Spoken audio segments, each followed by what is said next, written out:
kisruhan yang ada hari ini. Pertalite, Pertamax itu sebenarnya itu bukan dana subsidi tapi dana kompensasi. Pertama kok masih dapat dana kompensasi. Orang kaya masih dapat yang kayak gitu. Seharusnya nggak boleh gitu.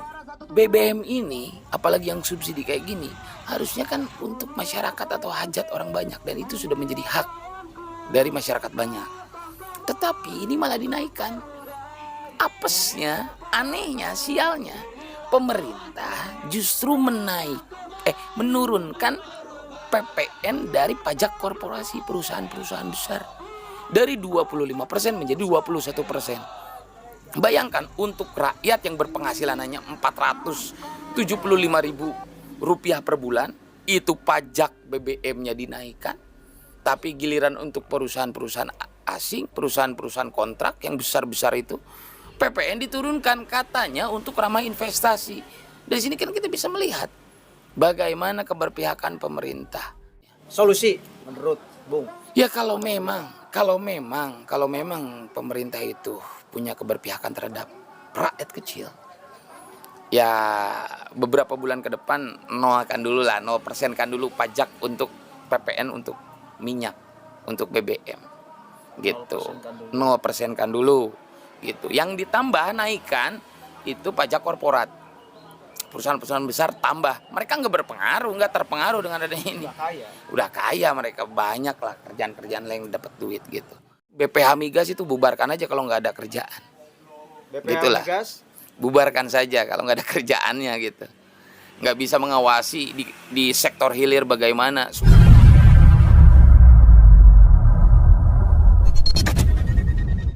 Assalamualaikum warahmatullahi wabarakatuh. Hamdan syukronillah amma ba'd. Sahabat manusia plural yang saya hormati dan saya banggakan, saya di sini sedang bersama founder SRC. Kemudian tadi beliau juga masuk dalam barisan masa aksi menolak kenaikan BBM.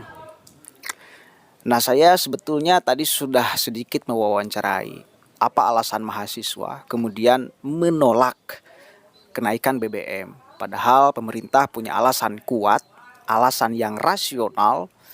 Subsidi BBM itu dialihkan ke hal yang lain yang lebih akan bisa tepat sasaran. Karena argumentasi pemerintah, Bung ya, 70% dari subsidi BBM itu nyasarnya bukan ke yang semestinya. Kemudian sekarang itu kan gelombang aksi di mana-mana. Mahasiswa dari berbagai daerah kemudian melangsungkan aksi ya. Ya mungkin mahasiswa punya kajian khusus yang berbeda tentunya alasannya dengan pemerintah kenapa sampai turun aksi ke jalan. Saya pengen ada keterangan dari Bung Fahmi untuk menjawab apa alasan mahasiswa turun ke jalan. Saya yang pegang atau Anda yang pegang? Ya, Assalamualaikum warahmatullahi wabarakatuh. Salam sejahtera bagi kita semua. Salam Om Swastiastu, Namo Buddhaya, salam kebajikan.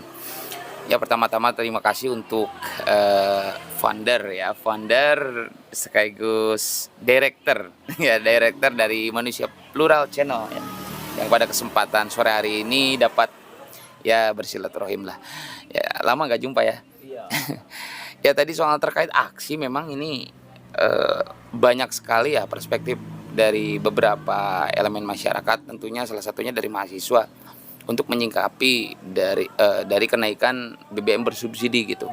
Nah, kita lihat kan ada beberapa elemen organisasi mahasiswa ya yang ikut aksi juga tadi, tentu dengan beberapa kajian-kajian yang telah mereka diskusikan terlebih dahulu. Nah, tadi aku lihat kan tadi ada PMII, HMI, GMNI, IMM, kami juga ikut turun kan, termasuk dari beberapa elemen masyarakat, tentunya dari sipil yang masyarakat sipil biasa lah gitu, yang terkena dampak secara langsung, secara primer dari kenaikan ya BBM bersubsidi. Nah, kebetulan saya juga tadi ikut juga di sana dalam masa aksi. Tentunya saya pun mempunyai kajian tersendiri ya. Ya tentunya ada dasar ketika kita akan turun aksi. Nah, yang saya lihat dalam konteks ini, ketika kita melihat anomali, saya sebut ini anomali ekonomi, di mana kenaikan BBM bersubsidi ini tentu sifatnya holistik, satu sama lain berpengaruh. Kita ambil misalkan BBM bersubsidi nih dinaikkan, kita contoh ambil jenis Pertalite. Ini tentu akan berdampak terhadap harga komoditas. Harga komoditas pasti berdampak, dan ini sifatnya holistik, satu sama lain. Gojek yang terdampak itu kan sebenarnya yang golongan menengah ke bawah gitu, yang paling kena.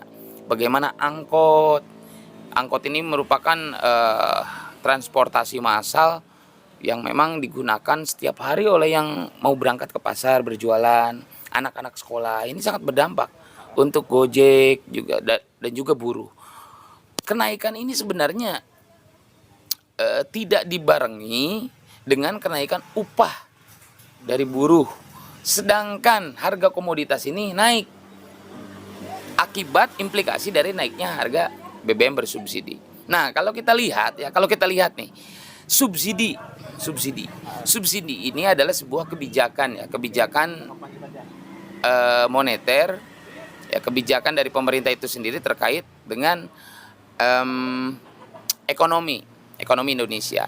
Nah, hari ini kan kita katanya subsidi, Pertalite disubsidi, Pertamax disubsidi. Tapi tahu nggak, yang disubsidi itu, yang tercantum dalam APBN itu, yang disubsidi itu hanya BBM jenis, untuk BBM ya nih, hanya jenis solar dan minyak tanah. Solar dan minyak tanah. Ya, itu yang disubsidi. Pertalite tidak dapat subsidi. Jadi hanya solar dan minyak tanah. Solar pun mendapatkan subsidi sebesar Rp500. Itu subsidi per liter. Terus? Lalu kalau kita lihat harga solar aslinya itu berapa? Pertamina beli itu berapa? Sebenarnya lebih. Sekitar kisaran ya sampailah 2.500 sampai 3.000 lah lebih. Tapi kok disubsidi cuma 500, sisanya kemana? Sisanya dari mana duitnya?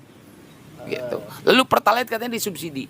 Subsidi dari mana? Nggak dapat subsidi. Dalam APBN, seperti yang saya sampaikan tadi, dalam APBN yang tercantum itu, untuk anggaran subsidi itu hanya sebesar 14,7 triliun untuk subsidi. 14,7 triliun untuk BBM bersubsidi. BBM-nya apa? Jenis minyak tanah dan jenis solar. Lalu yang ramai Pertalite, Bos. Nah, ini dia. Ini berkaitan dengan tata kelola keuangan atau APBN pemerintah. Di mana di situ pemerintah menganggarkan 400 sampai 500 triliun untuk subsidi katanya. Tapi ternyata itu adalah anggaran kompensasi. Anggaran kompensasi itu sendiri sebenarnya tidak tercantum dalam APBN. Tapi nggak jelas. Tidak, sama sekali tidak tercantum dalam APBN. Sedangkan APBN itu ya didapatkan dari hasil pajak dan pendapatan masyarakat Indonesia itu sendiri. Harusnya ketika uang rakyat itu harus bisa dipertanggungjawabkan dan dicantumkan dalam APBN. Jadi kalau subsidi ini dibahas dulu oleh pemerintah eksekutif ya tentunya dengan DPR, lalu disahkan, lalu tercantum dalam Perpres. Dalam hal ini kan soal subsidi Perpres nomor 98 kalau nggak salah, nomor berapa gitu, tercantum dalam Perpres lalu dicantumkan dalam APBN, itu subsidi. Nah, ini kan nggak ada kalau dana kompensasi. Jadi itu uang dari mana dan kemana perginya? Itu uang rakyat. Seharusnya bisa dipertanggungjawabkan dalam APBN. Itu untuk kekisruhan yang ada hari ini. Pertalite, Pertamax itu sebenarnya itu bukan dana subsidi tapi dana kompensasi. Pertama kok masih dapat dana kompensasi. Orang kaya masih dapat yang kayak gitu. Seharusnya nggak boleh gitu. berarti Ini kompensasi dengan subsidi beda. beda. Jelas beda itu. Kalau subsidi harus tercantum di APBN. Betul, nomenklaturnya itu nggak jelas. Kalau dana kompensasi mana nomenklaturnya, nggak ada. Ini kan nggak jelas gitu. Lalu Saya lanjut. Lanjut. Nah, lalu yang menjadi persoalan selanjutnya adalah ini di sektor hilir. Di sektor hilir ada yang namanya BPH Migas. BPH Migas itu tugasnya adalah untuk mengawasi suplai bahan bakar BBM. Ya. Tentunya subsidi itu supaya tepat sasaran. Tapi mana kerjaannya? BBM hari ini apalagi beberapa oknum SPBU petugasnya itu masih melayani orang-orang yang memiliki kendaraan dengan cukup mewah lah, dengan cc berapa gitu, masih diisi pertalite, nggak dilarang. Nah, harusnya lebih tegas. BPH Migas harusnya lebih tegas. Kalau saya kira lebih baik melibatkan masyarakat untuk langkah pengawasannya. Jadi lebih difilter siapa aja yang bisa beli pertalite, Betul. siapa aja yang tidak boleh beli pertalite gitu ya. Betul. Nah, ini kan kebijakan moneter semacam ini sebenarnya kan jadi kisruh pada akhirnya gitu, tata kelolanya. Lalu siapa yang rugi? Sebenarnya BUMN pun rugi. Pertamina. Banyak yang menyalahkan Pertamina juga. Sebenarnya Pertamina itu istilahnya diutangi.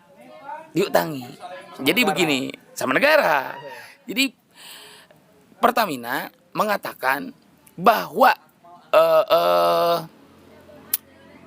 harga minyak dunia ini naik. Nah, ya karena ini memang efek disrupsi global ya, karena di Eropa sana sedang ada krisis konflik antara Rusia dengan Ukraina. Tentu ini berdampak secara langsung terhadap harga minyak dunia. Nah, lalu penghasil minyak seperti salah satunya Iran. Iran ini punya stok minyak banyak, tapi kan diembargo, nggak boleh ngejual minyak. Udah kayak gini tetap aja susah kan? Nah, harga minyak ini sedang tinggi. Pertamina ngobrol, ini harga minyak tinggi, mau kayak gimana? Apakah saya akan menjual dengan harga pasar, dengan harga dunia, atau mau kayak gimana? Kata negara kan seperti ini. Kata pemerintah, udah jual aja, nanti gue subsidi. Bilangnya gitu, pakai dana kompensasi. Tahu nggak? Kalau dana kompensasi ini dibayarkannya nggak tahu kapan. Kalau pemerintah punya duit bayar, kalau enggak ya diutang dulu terus. Beda dengan subsidi. Kalau subsidi pembayarannya jelas berkala, ada dan disahkan di APBN dan juga disahkan bersama DPR. Udah jelas nih, dana kompensasi nggak ada jelasnya, kejelasannya nggak ada. Gitu, sayang, kasihan juga lama-lama kalau kayak gini Pertamina bangkrut juga. Gitu.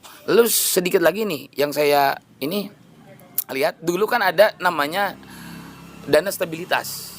Dana stabilitas ini digunakan oleh negara untuk masa-masa sulit. Dulu per liter ada kebijakan moneter seperti ini. Dulu setiap 1 liter BBM yang dikeluarkan itu ada celengan 500. Ibaratnya celengan di masa sulit, 500 rupiah per liter. Nah, uang stabilisasi ini nantinya akan digunakan ketika harga minyak naik atau masa-masa sulit seperti sekarang, digunakan uang itu. Tapi kan nggak ada, kebijakan moneter ini sekarang dihapus, diganti dengan kebijakan fiskal. Kebijakan fiskalnya yaitu menaikkan PPN dari tiap liter yang keluar, ada PPN-nya itu, ada pajaknya. PPN-nya itu dari 10% naik menjadi 11%. Nah, dari sini kita bisa melihat bagaimana keberpihakan pemerintah. BBM ini, apalagi yang subsidi kayak gini, harusnya kan untuk masyarakat atau hajat orang banyak, dan itu sudah menjadi hak dari masyarakat banyak. Tetapi ini malah dinaikkan. Apesnya, anehnya, sialnya, pemerintah justru menurunkan PPN dari pajak korporasi perusahaan-perusahaan besar dari 25% menjadi 21%.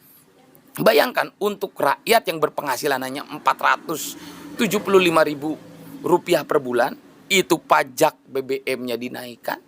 Tapi giliran untuk perusahaan-perusahaan asing, perusahaan-perusahaan kontrak yang besar-besar itu, PPN diturunkan katanya untuk ramah investasi. Dari sini kan kita bisa melihat bagaimana keberpihakan pemerintah. Ini menjadi, sebenarnya kan ini holistik pada akhirnya kan. Ada BUMN-nya harus menanggung kerugian, lalu nanti berimplikasi pada harga komoditi yang meningkat, lalu adanya konflik di Eropa ini, saya bilang disrupsi ekonomi global ini berpengaruh terhadap suplai dari minyak energi dari luar masuk ke Indonesia, lalu sedangkan Indonesia demand-nya, permintaan akan BBM ini bertambah. Jadi ini holistik sifatnya. Solusi menurut Bung. Ya kalau memang pemerintah itu punya keberpihakan terhadap rakyat kecil, ya beberapa bulan ke depan nolkan dulu lah, 0% kan dulu pajak untuk PPN untuk minyak, untuk BBM gitu. 0% kan dulu gitu. Yang ditambah naikkan itu pajak korporat.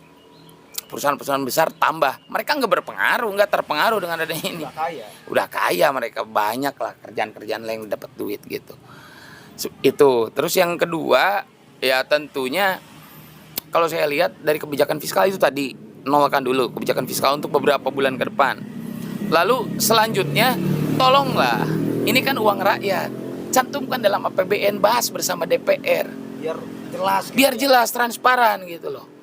Enggak kayak gini, ini kan ada kecenderungan perburuan rente gitu. Dan yang terakhir, BPH Migas itu bubarkan aja kalau nggak ada kerjaan. Gitulah.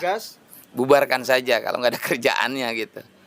Nggak bisa mengawasi di sektor hilir bagaimana suplai dari BBM bersubsidi. Oke, udah jelas ya alasan kenapa kemudian mahasiswa turun ke jalan, punya argumentasi yang cukup jelas sampai nyasar ke akarnya. Oh, ini permasalahannya. Intinya pemerintah kurang pro rakyat. Kan intinya itu. Iya, jelas. Intinya itu.